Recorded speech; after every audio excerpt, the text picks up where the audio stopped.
ಇಂದು ನಾವು ಜಗತ್ತಿನ ಅತ್ಯಂತ ಜನಪ್ರಿಯ ಮೆಸೇಜಿಂಗ್ ಆ್ಯಪ್ಗಳಲ್ಲಿ ಒಂದಾದಂಥ ಟೆಲಿಗ್ರಾಮ್ ಅನ್ನು ಕೋಟ್ಯಾಂತರ ಜನರು ಬಳಸ್ತಿದ್ದಾರೆ. ಆದರೆ ಒಂದು ಕಡೆ ಇದು ಗೌಪ್ಯತೆಗೆ ಹೆಸರುವಾಸಿಯಾಗಿದೆ. ಮತ್ತೊಂದು ಕಡೆ ಹಲವು ದೇಶದ ಸರ್ಕಾರಗಳು ಇದನ್ನು ಬ್ಯಾನ್ ಮಾಡಿವೆ ಅಥವಾ ನಿರ್ಬಂಧಿಸುತ್ತಿವೆ. ಟೆಲಿಗ್ರಾಮ್ ಅನ್ನು ಸರ್ಕಾರ ಏಕೆ ಬ್ಯಾನ್ ಮಾಡ್ತಿದೆ? ಇದರಲ್ಲಿ ಏನಿದೆ?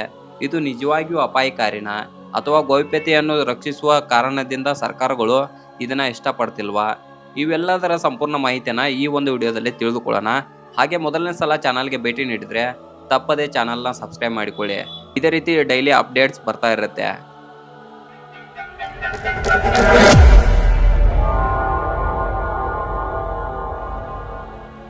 ಟೆಲಿಗ್ರಾಮ್ ಒಂದು ಕ್ಲೌಡ್ ಆಧಾರಿತ ಮೆಸೇಜಿಂಗ್ ಅಪ್ಲಿಕೇಶನ್ ಆಗಿದೆ. ಇದನ್ನು 2013ರಲ್ಲಿ ಪೇವೆಲ್ ದುವಲ್ ಮತ್ತು ಅವರ ಸಹೋದರ ನಿಕೋಲಿಯಾ ದುವರ್ ಅವರು ಪ್ರಾರಂಭಿಸಿದ್ರು. ಇದರಲ್ಲಿ chat, voice call, video call, ದೊಡ್ಡ ಫೈಲ್ ಶೇರಿಂಗ್, ಚಾನಲ್ ಗ್ರೂಪ್ ಎಲ್ಲ ಸೌಲಭ್ಯಗಳಿವೆ. ವಿಶೇಷವಾಗಿ ಒಂದು ಗುಂಪಿನಲ್ಲಿ ಲಕ್ಷಾಂತರ ಜನರನ್ನು ಸೇರಿಸಬಹುದಾಗಿದೆ.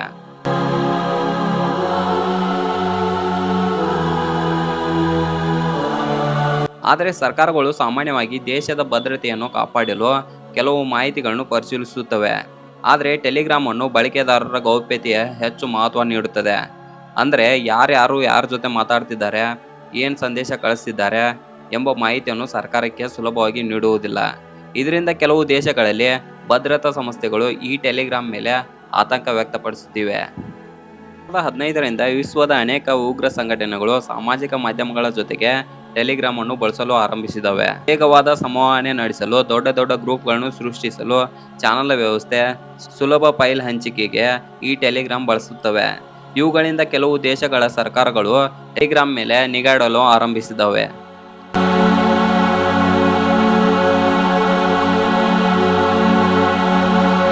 ಅದರಲ್ಲಿಯೂ ಮೊದಲಿಗೆ ರಷ್ಯಾ. ಆಕ್ಚುಲಿ ಟೆಲಿಗ್ರಾಮ್ ಸ್ಥಾಪಕರು ರಷ್ಯಾದವರೇ. ಆದರೆ ಆಶ್ಚರ್ಯಕರ ವಿಷಯವೇನೆಂದ್ರೆ ಮೊದಲಿಗೆ ಟೆಲಿಗ್ರಾಮ್ ಬ್ಯಾನ್ ಆಗಿದ್ದು ಕೂಡ ರಷ್ಯಾದಲ್ಲೇ. 2018ರಲ್ಲಿ ರಷ್ಯಾ ಸರ್ಕಾರ ಟೆಲಿಗ್ರಾಮ್ ಎನ್ ಸಮೀಕ್ಷಣೆ ಕೀಗಳನ್ನು ನೀಡುವಂತೆ ಕೇಳಿತ್ತು. ಆದರೆ ಟೆಲಿಗ್ರಾಮ್ ಆ ಆಶೆಯನ್ನು ನಿರಾಕರಿಸಿತು. ನಾವು ಬಳಕೆದಾರರ ಖಾಸಗಿತನವನ್ನು ಉಲ್ಲಂಘಿಸುವುದಿಲ್ಲ. ನಂತರ ರಷ್ಯಾ ಟೆಲಿಗ್ರಾಮ್ ಅನ್ನು ನಿರ್ಬಂಧಿಸಿತು. ಆದರೆ ಜನರು ಈಗಲೂ ಕೂಡ VPN ಮೂಲಕ ಈ ಟೆಲಿಗ್ರಾಮ್ ಅನ್ನು ಬಳಸ್ತಾರೆ. ಹಾಗಾಗಿ ಕೊನೆಗೆ ಕೆಲವು ವರ್ಷಗಳ ನಂತರ ನಿರ್ಬಂಧವನ್ನು ಸಡಿಲಗೊಳಿಸಲಾಯಿತು ಅಂತ ಹೇಳಲಾಗುತ್ತೆ. ಇನ್ನು ಸೆಕೆಂಡ್ ಒನ್, ಇರಾನ್ನಲ್ಲಿ ಟೆಲಿಗ್ರಾಮ್ ಬಳಕೆ ಬಹಳ ಜನಪ್ರಿಯವಾಗಿತ್ತು. ಸುಮಾರು ಕೋಟ್ಯಾಂತರ ಜನರು ಬಳಸ್ತಿದ್ರು. ಆದರೆ ಅಲ್ಲಿಯ ಸರ್ಕಾರದ ಪ್ರಕಾರ ಪ್ರತಿಭಟನೆಗಳು ಸಂಘಟಿಸಲು ಮತ್ತು ಸರ್ಕಾರದ ವಿರೋಧಿಯ ಪ್ರಚಾರಕ್ಕೆ ಮತ್ತು ಅಶಾಂತಿ ಸೃಷ್ಟಿಸಲು ಟೆಲಿಗ್ರಾಮ್ ಹೆಚ್ಚಾಗಿ ಬಳಕೆ ಆಗುತ್ತಿದೆ ಎಂದು ನಿರ್ಬಂಧ ಹೇರಲಾಯಿತು ಅಂತ ಹೇಳಲಾಗುತ್ತೆ.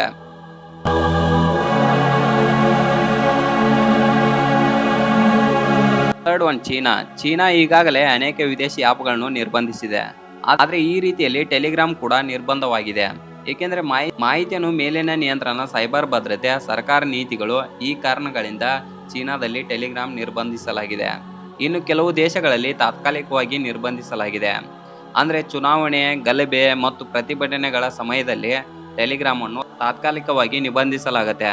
ಏಕೆಂದರೆ ಸುಳ್ಳು ಸುದ್ದಿ ಹರಡುವಿಕೆ, ಹಿಂಸಾಚಾರ, ಸಂಘಟನೆ ಮತ್ತು ಜನರ ಪ್ರಚೋದಿಸುವ ಸಂದೇಶಗಳಿಗಾಗಿ ತಾತ್ಕಾಲಿಕವಾಗಿ ನಿರ್ಬಂಧಿಸಲಾಗುತ್ತೆ.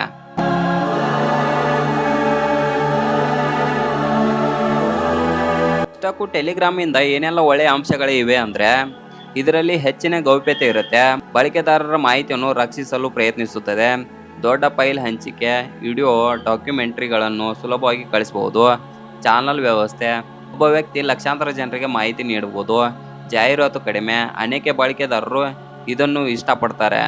ಆದರೆ ಇದರ ಕೆಟ್ಟ ಬಳಕೆ ಅನ್ನೋದಾದ್ರೆ ಯಾವುದೇ ತಂತ್ರಜ್ಞಾನ ಅಂದ್ರೂ ಕೂಡ ಒಳ್ಳೆಯದಕ್ಕೂ ಯೂಸ್ ಆಗುತ್ತೆ, ಕೆಟ್ಟದಕ್ಕೂ ಯೂಸ್ ಆಗುತ್ತೆ. ಅದೇ ರೀತಿ ಈ ಟೆಲಿಗ್ರಾಮ್ ಅನ್ನು ಪೈರಸಿ ಸಿನಿಮಾಗಳು, ಕಾಪಿರೈಟಿಂಗ್ ಉಲ್ಲಂಘನೆ, ನಕಲಿ ಹೂಡಿಕೆ ಯೋಜನೆಗಳು, ಮೋಸದ ಲಿಂಕ್ಗಳು, ಕಾನೂನು ಬಾಹಿರ ವಸ್ತುಗಳ ಮಾಹಿತಿ, ಇಂಥ ಚಟುವಟಿಕೆಗಳಿಗೂ ಕೆಲವು ಜನರು ಟೆಲಿಗ್ರಾಮ್ ಅನ್ನ ಬಳಸ್ತಾರೆ. ಆದ್ದರಿಂದ ಸಂಪೂರ್ಣ ಆ್ಯಪ್ ಕೆಟ್ಟದ್ದು ಅಂತ ಹೇಳಲು ಸಾಧ್ಯವಿಲ್ಲ. ಆದರೆ ಟೆಲಿಗ್ರಾಮ್ ವಿರುದ್ಧ ಸರ್ಕಾರಗಳು ವಾದ ಮಾಡೋದೇನೆಂದ್ರೆ ದೇಶದ ಭದ್ರತೆ ಮುಖ್ಯ ಅಂತ. ಸರ್ಕಾರಕ್ಕೆ ಅಪರಾಧಿಗಳನ್ನು ಪತ್ತೆ ಹಚ್ಚಲು ಕೆಲವೊಮ್ಮೆ ಮಾಹಿತಿ ಅಗತ್ಯವಿರುತ್ತದೆ. ಆದರೆ ಟೆಲಿಗ್ರಾಮ್ ವಾದ ಏನಂದ್ರೆ ಬಳಕೆದಾರರ ಖಾಸಗಿತನ ಮುಖ್ಯ ಅಂತ. ಯಾರ ಖಾಸಗಿ ಮಾಹಿತಿಯನ್ನು ಸುಲಭವಾಗಿ ಹಂಚಿಕೊಳ್ಳಬಾರದನ್ನುವುದು ಟೆಲಿಗ್ರಾಮ್ನ ಉದ್ದೇಶವಾಗಿದೆ. ನಿಮ್ಮ ಪ್ರಕಾರ ಭದ್ರತೆ ಮುಖ್ಯನಾ ಅಥವಾ ಗೌಪ್ಯತೆ ಮುಖ್ಯವಾ? ಕಮೆಂಟ್ ಮಾಡಿ. ಭಾರತದಲ್ಲಿ ಟೆಲಿಗ್ರಾಮ್ ಸಂಪೂರ್ಣ ಬ್ಯಾನ್ ಆಗಿಲ್ಲ. ಆದರೆ ಕೆಲವೊಮ್ಮೆ ಪೈರಸಿ, ಮೋಸ, ಅಕ್ರಮ ಚಟುವಟಿಕೆ ಸಂಬಂಧಿತ ತನಿಖೆ ನಡೆಯುತ್ತಿವೆ.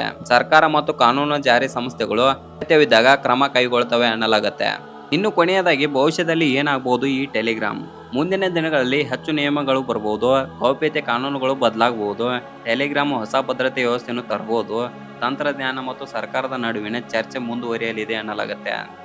ಸ್ನೇಹಿತರೆ, ಟೆಲಿಗ್ರಾಮ್ ಅನ್ನು ಕೆಲವು ದೇಶಗಳು ಬ್ಯಾನ್ ಮಾಡಿರುವ ಪ್ರಮುಖ ಕಾರಣಗಳಂದ್ರೆ ಭದ್ರತಾ ಆತಂಕಗಳು, ಉಗ್ರ ಚಟುವಟಿಕೆಗಳ ಭಯ, ಪ್ರತಿಭಟನೆ ಸಂಭಾವನೆ, ಸುಳ್ಳು ಸುದ್ದಿ ಹರಡುವಿಕೆ, ಸರ್ಕಾರದ ನಿಯಮಗಳಿಗೆ ಸಹಕರಿಸದಿರುವುದು. ಆದರೆ ಇನ್ನು ಕೆಲವೆಡೆ ಬಳಕೆದಾರರ ಗೌಪ್ಯತೆ, ಅಭಿವ್ಯಕ್ತಿಯ ಸ್ವಾತಂತ್ರ್ಯ, ಸುರಕ್ಷಿತ ಸಂವಹನ ಎಂಬ ಕಾರಣಗಳಿಂದ ಅನೇಕ ಜನರು ಟೆಲಿಗ್ರಾಮ್ ಅನ್ನು ಬೆಂಬಲಿಸುತ್ತಾರೆ. ಹಾಗಾಗಿ ಟೆಲಿಗ್ರಾಮ್ ಕುರಿತು ವಿವಾದವು ಒಳ್ಳೆಯದು ಅಥವಾ ಕೆಟ್ಟದ್ದು ಎಂಬ ಸರಳ ಪ್ರಶ್ನೆಯಲ್ಲಿ ಅದು ಭದ್ರತೆನ ಅಥವಾ ಗೌಪ್ಯತೆನ ನಡುವೆ ಸಮತೋಲನ ಪ್ರಶ್ನೆ ಬರ್ತಾ ಇದೆ ಅನ್ನಲಾಗುತ್ತೆ ಸ್ನೇಹಿತರೆ. ಸೊ ಈ ಒಂದು ಮಾಹಿತಿ ನಿಮಗೆ ಇಷ್ಟವಾದರೆ ಲೈಕ್ ಮಾಡಿ ಮತ್ತು ಹಾಗೆ ಚಾನಲನ್ನು ಸಬ್ಸ್ಕ್ರೈಬ್ ಮಾಡಿಕೊಳ್ಳಿ. ಮತ್ತಷ್ಟು ಇದೇ ರೀತಿ ಅಪ್ಡೇಟ್ಸ್ ಬರ್ತಾ ಇರುತ್ತೆ.